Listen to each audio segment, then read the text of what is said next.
எடப்பாடி பழனிசாமின்னு சொல்ல எடப்பாடி ஒரு முழுகும் கப்பல், அதில் யாரும் ஏற மாட்டார்கள். நன்றி மறந்த துரோகியாற்றினால் தான் அதிமுக காப்பாற்ற முடியும். நல்ல உங்கள்கிட்ட நான் சில விளக்கங்களை சொல்ல கடைபெற்றுகின்றேன். எது சரி எது தப்பு என்று நீங்களே முடிவு செய்து கொள்ளுங்கள். நல்லா சிந்திச்சு பாருங்க.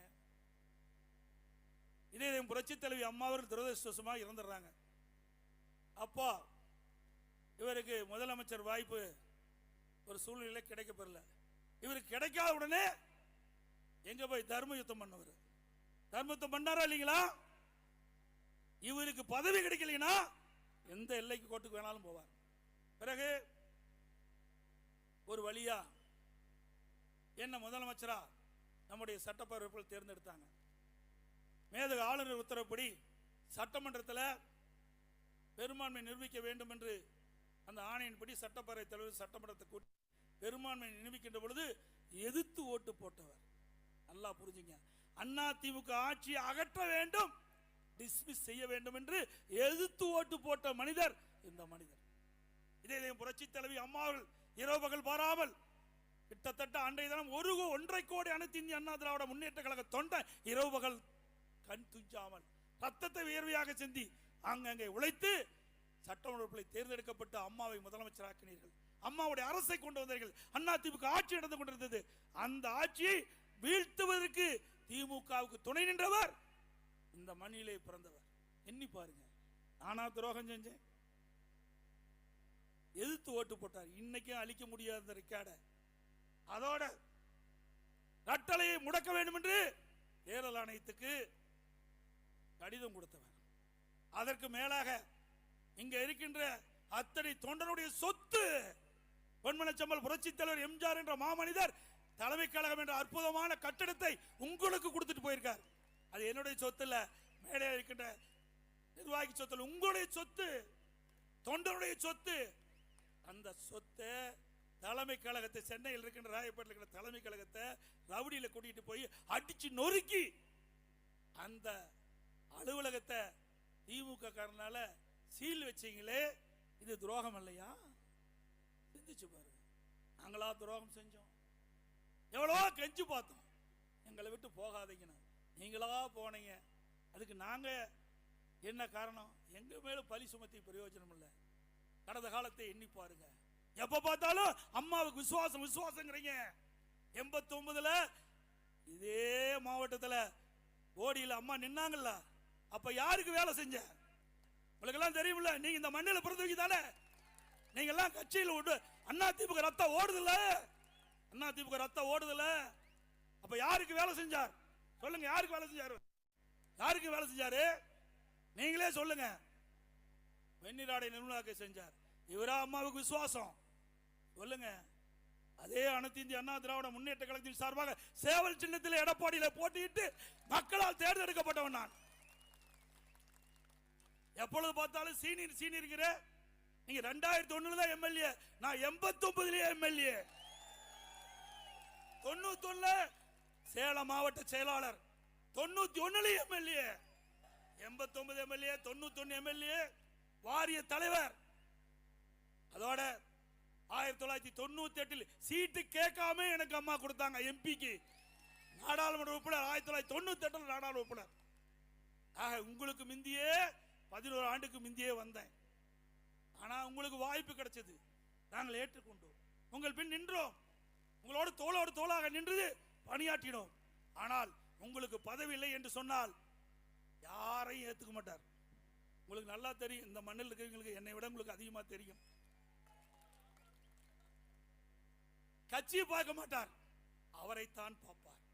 எனக்கு அப்படி இல்லை. 2001 என்னுடைய தொகுதியை கூட்டணி கொடுத்தாங்க. அம்மா கூப்பிட்டு வேற தொகுதியில் நின்னுனாங்க. மாட்டோம்மா, என் தொகுதியில் நீங்க வேட்பாளர் அறிவிச்சிட்டீங்க, கூட்டணி கட்சியா இருந்தாலும் நான் உழைக்கிறேன்னு உழைச்சு அவரை வெற்றி பெற செஞ்சேன். இது கட்சிக்கு விசுவாசம். தலைமை என்ன சொல்லுதோ அதை கேட்பதுதான் ஒரு உண்மையான தொண்டனுக்கு அழகு. அதை நான் செய்தேன். இன்றைக்கு உங்கள் முன் உங்களுடைய ஆதரவோடு இங்க நிற்கிறேன். துரோகம் செஞ்சவர் எங்கே நிற்கிறார் என்று பாருங்க. நல்லது செஞ்சா யாரு வேணாலும் இங்க வரலாம்.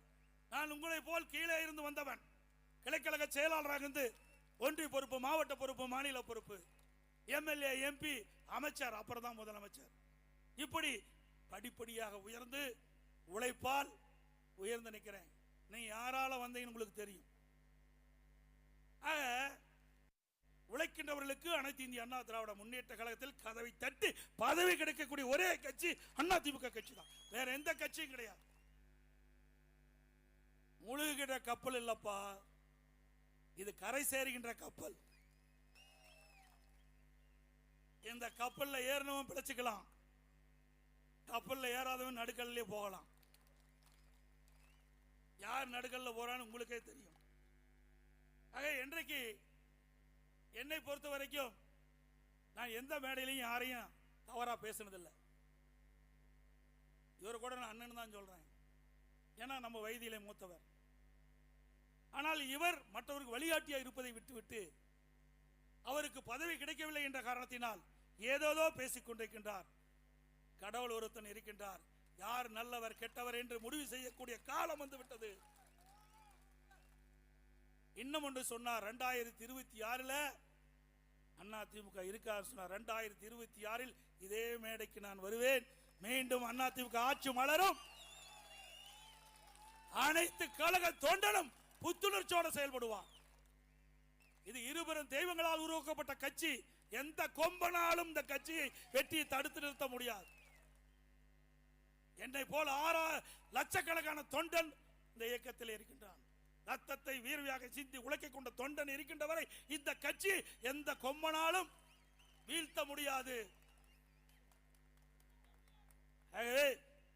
ஒரு பயிர் செழித்து வர வேண்டும் என்று செழித்து வளர்கின்ற பொழுது களைகள் முளைக்கும். அந்த களைகள் முளைக்கின்ற பொழுது பயிர் செழித்து வளராது, நல்ல விளைச்சலை கொடுக்காது. ஆக விவசாயிகள் என்னுவார்கள், அந்த வயலில் இருக்கின்ற நெற்பயிர்கள் நல்ல வளர்ந்து விளைச்சலை கொடுப்பதற்காக களைகளை எடுப்பார். அப்படித்தான் இப்பொழுது அதிமுகவிலே களை எடுக்கப்படுகின்றது. பயிர் செழித்து வளர்ந்து நல்ல விளைச்சலை 2026 கொடுக்கும் கொடுக்கும் நேரத்தில் தெரிவிக்கின்றேன். அதுவே அனைத்து இந்திய அண்ணா திராவிட முன்னேற்ற கழக அரசு உங்களுடைய அரசாக இருந்தது. அதிமுக கட்சி உங்களுடைய கட்சி. இன்றைக்கு நான் இருக்கிறேன், கீழே கோந்திருக்கு இந்த பதவிக்கு வரலாம், வேற எந்த கட்சியிலையும் வர முடியாது. மேடை இருக்கின்றவர்கள் உயர்ந்த பதவிக்கு வர முடியும். இந்தியாவில் எத்தனையோ கட்சி இருக்கின்றது, தமிழகத்தில் எத்தனையோ கட்சி இருக்கின்றது. எந்த கட்சியாவது எந்த கட்சி தலைவனாவது இப்படி சொல்ல முடியுமா? மேடையில ஸ்டாலின் சொல்லுவாரா? தனக்கு பின்னால் உதயநிதி என்று சொல்வார், உதயநிதிக்கு பின்னால் இன்பநிதி என்று சொல்வார். ஆனா அதிமுகவில் நான் ஒரு பொதுச் செயலாளர் இல்ல, தொண்டன் அத்தனை பேர் பொதுச் செயலாளராக பார்க்கப்படுகின்றேன். அதனாலதான் அம்மா எனக்கு பின்னாலும் 100 ஆண்டு காலம் அதிமுக தொடரும் என்று சொன்னார். அதை நாம் அத்தனை பேரும் 2026 சட்டமன்ற தேர்தலில் சிறப்பாக எறும்பை போல் தேனீக்கிளி போல் சுறுசுறுப்பாக செயல்பட்டு கழக வேட்பாளரை வெற்றி பெற செய்து இருவரும் தலைவருடைய கண்ட கனவை நனவாக்க பாடுபடுவோம், உறுதி ஏற்போம் என்ற நேரத்தில் தெரிவித்து